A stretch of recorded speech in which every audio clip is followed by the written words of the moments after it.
নমস্কার প্রিয় দর্শক, ঝিনুক ব্লগে আপনাদের আরেকবার স্বাগত। আশা করি আপনারা সকলে খুব ভালো আছেন। আজকে কলেজে এসেছিলাম।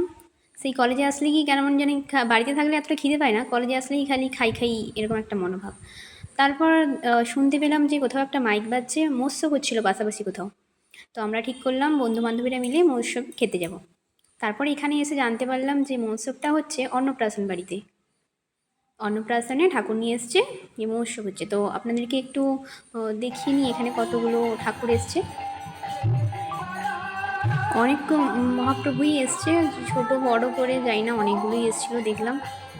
এরপরে আপনাদেরকে যেখানে খাওয়া দাওয়া হচ্ছে সেইখানে নিয়ে যাচ্ছি। তার আগে একটু দেখে নিন, এখানে কীর্তন হচ্ছে, দিনের বেলায় যে নামগান হয় সেই পর্বটি হচ্ছে এখন। এবার আপনাদের খাওয়া দাওয়ার কাছে নিয়ে যাচ্ছি।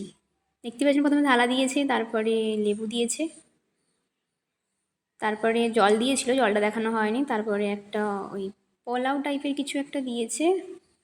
আর এখানটায় সয়া চিলি দিয়েছিল, যেটাও খেতে খুব ভালো ছিল। তারপরে দিয়েছে, তারপরে সয়া চিলি শেষ না হতে হতেই দিল ওই কাবুল ছোলার একটা তরকারি কোনো একটা, তারপরে আলু ভাজা, সাদা ভাত, ডাল দিয়েছিল। ডালটা যদিও আমি পছন্দ করি না, তাই ডালটা স্কিপ করে গেছি।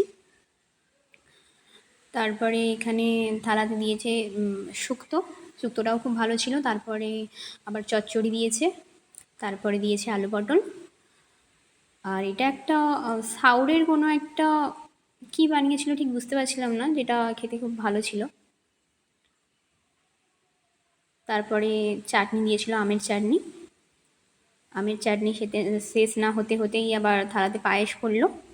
পায়েসের পরে মিষ্টি দিয়েছিল, মিষ্টির পরে চিপস পাঁপড়, এই তারপরে আইসক্রিম আর হজমলা টাইপের কিছু একটা দিয়েছিল। তো আজকের ভিডিও এই পর্যন্ত। ভালো লাগলে অবশ্যই লাইক শেয়ার কমেন্ট করবেন। আর ভিডিওটি শেষ পর্যন্ত দেখার জন্য ধন্যবাদ।